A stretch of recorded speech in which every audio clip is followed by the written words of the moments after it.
Good morning, दोस्तों. Now today we learned Maratha Empire about Chhatrapati Sambhaji Maharaj. तो सुनिएगा. We historically acquire the fully acknowledgement of this Sambhaji Maharaj.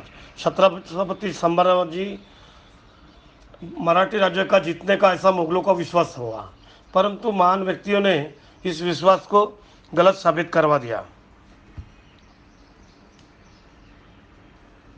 तो संभाजी महाराज के टुकड़े टुकड़े किया गया औरंगजेब ने, लेकिन मराठा को उन्होंने जीत नहीं पाया और उनका विश्वास खराब हो गया. तो छत्रपति शिवाजी महाराज ने हिंदवी स्वराज की स्थापना की. राज्याभिषेक के पश्चात दक्षिण फतेह में स्वराज्य का विस्तार किया. स्वराज्य में पुणे, नासिक, सातारा, सांगली, कोल्हापुर, सिंधुदुर्ग, रत्नागिरी, रायगढ़, ठाणे इन जिलों के बहुत सारे भागों का समावेश किया. इसी प्रकार से कर्नाटक राज्य का बेलगांव, कारवार, धारवाड़ इन जिलों का कोई भाग तमिलनाडु राज्य में जिंजी, वेल्लोर और आसपास के बाजू में स्वराज्य में शामिल किया. राष्ट्र कारोबार तरीके से चले इसलिए अष्टप्रधान का गठन किया. स्वराज्य में 240 किले थे. 3 अप्रैल 1680 ये हिंदवी साम्राज्य का कालावधि साबित हुआ. 1680 स्वराज्य का वो छत्रपति शिवाजी महाराज की मृत्यु के बाद में मुगल बादशाह औरंगजेब ने दक्षिण में कूच कर दिया. मराठाओं ने श्रीपति छत्रपति महाराज, राजाराम महाराज और महारानी ताराबाई स्वराज्य के लिए मुकुल डट के सामना किया. इसी को मराठों का स्वातंत्र का संग्राम कहा जाता है. छत्रपति शिवाजी के बाद में संभाजी महाराज छत्रपति बने. उनका मुगलों का संघर्ष शुरू रहा. छत्रपति शिवाजी महाराज ने जंजीर के विरुद्ध और गुरुद्वारा के पुर्तगीज के विरुद्ध मुगलों से संघर्ष करते हुए छत्रपति संभाजी महाराज खंबीराव मोहिते मारे गए. इस काल में संभाजी महाराज का लक्ष्मण कोच गंभीर हो गया. औरंगजेब ने मुकरम खान का संभाजी महाराज के इसके संग में रहने की खबर मुकरम खान को मिली. उसने छापा मारकर संभाजी महाराज को पकड़ लिया. 9 साल बहुत ही कठिन स्थिति में अत्यंत समर्थता से मुगल सन्यासी से 11 मार्च 1679 को औरंगजेब के हुक्म से बड़ी निर्देश आते छत्रपति संभाजी महाराज को मार दिया गया. Marathi empire after Chhatrapati Sambhaji. दोस्तों, ईयर 1689 छत्रपति संभाजी के मृत्यु के बाद मराठी राज्य जीतने का सपना ऐसा मुगलों को लगा. संभाजी महाराज के बाद में उनके राजाराम महाराज छत्रपति बने. कुछ दिनों बाद औरंगजेब की सेना में रायगढ़ को घेर लिया. उस समय येसुबाई पुत्र शाहू महाराज और राजाराम महाराज के ताराबाई ये मौजूद थे. 5 अप्रैल 1679 को 89 जिंजी के किले में पहुंच गए. नवंबर 1609 में औरंगजेब ने में रायगढ़ का किला कब्जे में लिया और महारानी येसुबाई को कैद कर लिया. आगे चलकर उसके जिंजीर कर पर भी घेरा लगा लिया. नंतर राजाराम महाराज महाराष्ट्र में आ गए. उन्होंने मुगलों में कब्जे में अनेक प्रदेशों पर हमला किया.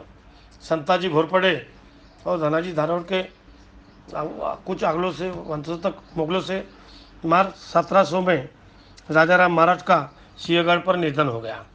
राजाराम महाराज के मृत्यु के बाद मराठों के बाद में संघर्ष खत्म हुआ ऐसा औरंगजेब को लगा, पर राजाराम की कर्तव्यकारी पत्नी महारानी ताराबाई अपने सरदारों के सहायता स्वतंत्रता संग्राम को जारी रखा. समर्थशाली मुगल शासन के विरुद्ध शिवराज की बहू ताराबाई की सनाई ये बात है. औरंगजेब हैरान हो गया था. अनेक वर्षों तक चलने वाली मराठी मुगल असफल रहे. जैसी परिस्थिति में औरंगजेब ने 1707 में अहमदनगर में मृत्यु हो गई. औरंगजेब के मृत्यु के बाद में उनकी संतानों में दिल्ली के गद्दी में लड़ाई शुरू होगी. मुगलों के कैद से शाहू महाराज को छोड़ने पर छत्रपति शिवाजी विवाद उत्पन्न हुआ. ऐसे औरंगजेब के मोहम्मद शाह को लगने लगा. इसी वजह से शाहू महाराज को मोकड़ी कर दिया. संभाजी पुत्र शाहू महाराज दक्षिण पहुँचे. उन्हें कुछ मराठी सरदार मिले. महारानी ताराबाई ने शाहू महाराज की छत्रपति का हक का स्वीकार नहीं किया. पुणे जिले की भीमा नदी के किनारे शाहू महाराज को ताराबाई की सेना ने युद्ध हुआ. इस युद्ध में शाहू महाराज की जीत हुई. उन्होंने सातारा को जीत लिया और राज्याभिषेक करवा लिया। सातारा भी मराठों के नई राजधानी बनी। महारानी ताराबाई, उसका विवाह विरोध जारू रहा। 1710 में अपने अल्पवयीन पुत्र शिवाजी द्वितीय को छत्रपति घोषित की और तब से मराठा शाही में सातारा कोल्हापुर एक स्वतंत्र राज्य स्थापित हुआ। शाहू महाराज की मुगल के छूटने के बाद उनके साथ में देने वाले कोकण के श्रीवर्धन बालाजी विश्वनाथ, उन्हें मराठी नौसेना सीमा को तानोजी आगरे शाहू महाराज के पक्ष में करवा लिया। शाहू महाराज ने विश्वनाथ भट्ट को 1314 में पेशवा घोषित किया। 1750, 1716, 1717 और 1920 तक के उनके मृत्यु के पश्चात सन 1720 में शाहू महाराज पेशवा बने। उनके पुत्र बाजीराव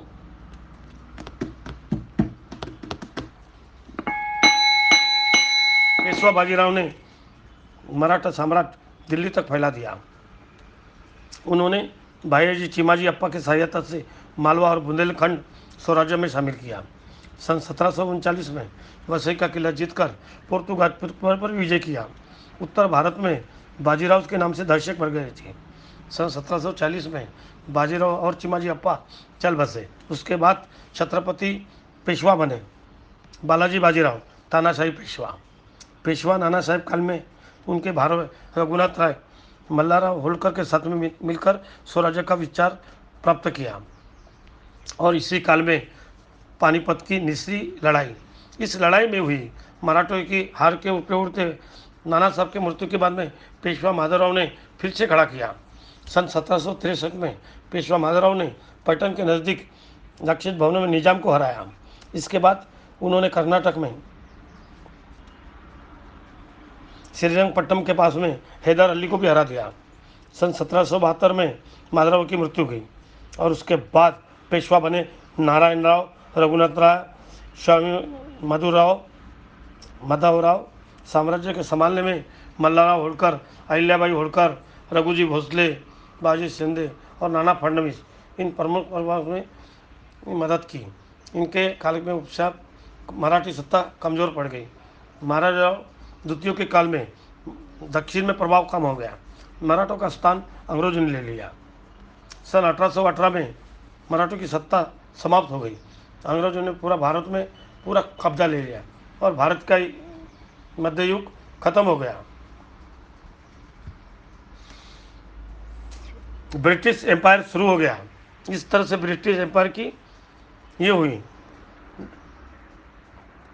और दोस्तों, अजिंक्य जोशी और इस तरह से ये इतिहास की बातें मैंने आपको आज बताई है।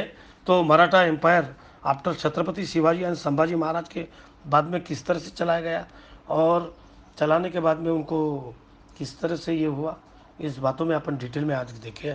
तो चलो दोस्तों, आज हम आपको पृथ्वीराज चौहान की बातें बताए और सबकी बातें बताए, तो आपको इतिहास के बारे में अच्छा अभ्यास आया। इन बातों को सोचते हुए आपका दोस्त डॉक्टर सच्चिदानंद फुलेकर गुड मॉर्निंग के साथ में, आप विश्वास के साथ में आगे कुछ भी बातें रही, कुछ भी सब्जेक्ट की बातें रही, तो हमें याद करिएगा। हमें याद करने से आपको ज़रूर फ़ायदा होगा। आपका एक अच्छा दोस्त, एक अच्छा वफादार साथी करके हमें पहचानना चाहिए। तो चलो, एक थोड़ा सा आज की मॉर्निंग आपको इसका आज इतिहास के पन्ने को आपको निपटना चाहिए और वो निपट दिए। धन्यवाद।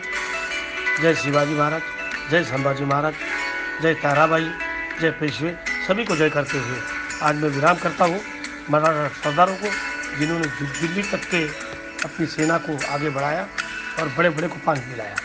नमो बुद्धाय। साधु साधु साधु।